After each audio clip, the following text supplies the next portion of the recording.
Saat FPI turun ke jalan lagi bareng GNPF Ulama dan PA212. Pasukan FPI baru turun ke jalan lagi dengan komando dari menantu Rizik Syihab yang menggantikan posisi mertuanya. Aksi yang kembali disambut oleh anggotanya sebagai respons atas naiknya harga BBM dengan melakukan aksi unjuk rasa di Jakarta pada Senin 12 September kemarin. Yang bergabung dengan sohib lamanya GNPF Ulama dan PA212.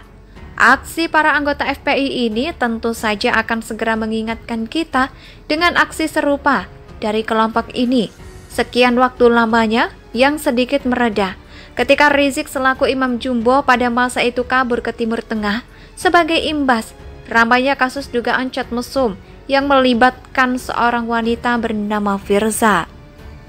Kita juga masih ingat bagaimana euforia kembalinya Rizik disambut oleh para pendukungnya dengan menyerbu bandara yang sempat diwarnai adegan rusaknya beberapa titik fasilitas umum yang dilalui oleh para anggota Laskar yang kerap berbaju putih itu.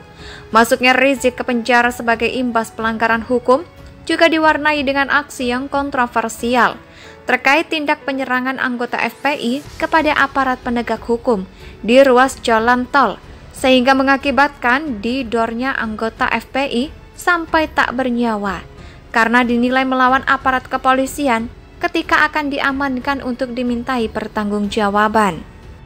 Kita pun sukar melupakan fakta bahwa aksi dari kelompok ini terutama pada masa lalu, di mana mereka kerap menghadirkan keresahan hingga ketakutan di masyarakat dengan main hakim sendiri, merasa paling benar dan paling berhak mengatur kehidupan orang lain dengan sudut pandang keyakinan agama mereka yang sempit. Namun, terkadang kita bersyukur pula dengan kemunculnya kelompok ini dalam aksi-aksi massa yang kerap menimbulkan kelucuan dan bisa membawa hiburan tersendiri. Meski sebenarnya lucunya mereka ini juga ada unsur absurdnya dan terkesan dipaksakan. Betul begitu nggak sih? Akhirnya sebagian di antara kita pasti meyakini bahwa aksi kelompok yang sangat erat dengan Rizik ini lalu sekarang akan identik dengan menantunya, didanai oleh bohir atau sosok berpengaruh dengan uang yang tidak berseri, yang hanya memanfaatkan keberadaan anggotanya demi maksud tertentu. Biasanya sih semuanya akan mengarah pada kekuasaan, amannya pundi-pundi keuangan, atau setidaknya jangan sampai negeri ini aman, tentram, dan tenang. Kalau negeri ini aman, isu BBM dan isu politik lain sepi, bisa-bisa kantong para anggota berjubah putih ini akan kosong dan kempes, yang berujung pada lapar dan mudah marah-marah.